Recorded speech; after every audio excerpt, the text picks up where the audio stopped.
चुनाव शुरू से आज बीजेपी से सवाल पूछ रहा है।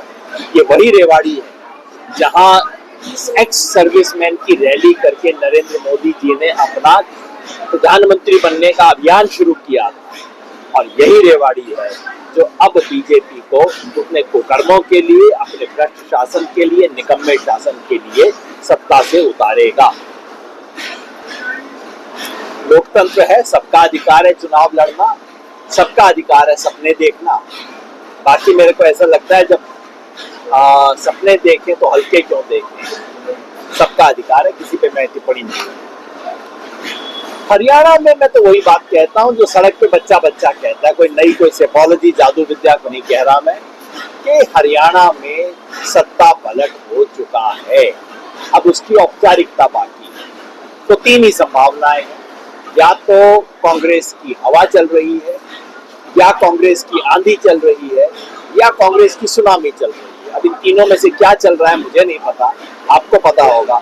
लेकिन 8 तारीख को यहाँ पे सत्ता बदलेगी और 10 साल के इस कुशासन से हरियाणा की जनता को मुक्ति मिलेगी। बीजेपी को कई चीजें सुनाई देती हैं, इनके पास हो सकता है सुनने का एक विशेष यंत्र हो जो मेरे पास नहीं है। वो कहते हैं 370 वापस लाने की बात कर रही है, कौन कर रहा है जरा बता तो दें, जरा बयान तो दिखा दें। वो कहते हैं पाकिस्तान जिंदाबाद का नारा लग रहा है, भाई कहाँ लग रहा है जरा दिखा तो दो। ये झूठ बोलने की फैक्ट्री चला रखी है, दुर्भाग्य देश पार्टी है, मैंने अपने मुंह से सुना है। तो बहुत झूठी पार्टी की बातों का विश्वास न करें, इनके झूठ के दिन अब लद गए। झूठ, लूट और फूट पर आधारित ये जो राज है अब यहाँ से जाने वाला। मुझे अच्छा लग रहा है कि अमित शाह आजकल हर भाषण में राहुल गांधी का नाम लेते हैं, राहुल गांधी पे काफी समय लगाते हैं, मतलब जो तीर है वो सकता है निशाने पे लगा है। हर नेता को ये बात कहनी चाहिए चुनाव से पहले, हर एक नेता का अधिकार है, जो सच्चाई है वो आप जमीन पे देख ही रहे हैं कि ये जो परिवार है जिसकी वजह से इस दक्षिण हरियाणा के पिछड़ेपन के लिए अगर कोई एक परिवार जिम्मेवार है तो ये राव इंद्रजीत का खानदान। दक्षिण हरियाणा की जो स्थिति है उसकी तुलना आप दिल्ली के ऊपर वाले इलाकों से कर लीजिए। वहां जो विकास है और यहाँ जो विकास है उसका कौन जवाब देगा। 70 साल से पार्टियां जो भी राज में रही हो, लेकिन ये परिवार हमेशा राज में रहा। अगर ऐसी स्थिति के अंदर आज ये किससे जवाब मांग रहे हैं, इन्हें जवाब देना चाहिए इस इलाके को, ये इलाका पिछड़ा क्यों है।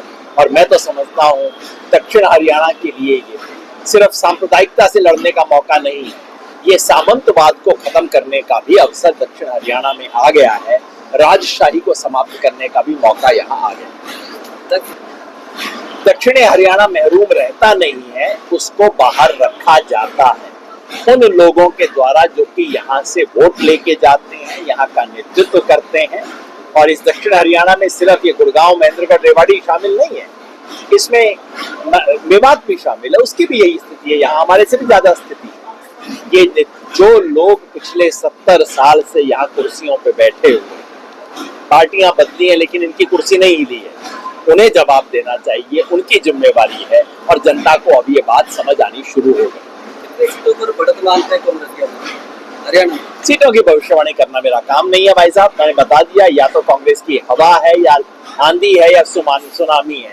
तीनों में से क्या है आप बता देना मेरे को। सत्ता कांग्रेस की है ये तो स्पष्ट, बच्चे से पूछ लो, आप यहाँ पे सड़क पे जाओ, किसी रेडी वाले से पूछ लो किसकी सत्ता है, वो भी यही बात बताएगा जो मैं बता रहा हूँ।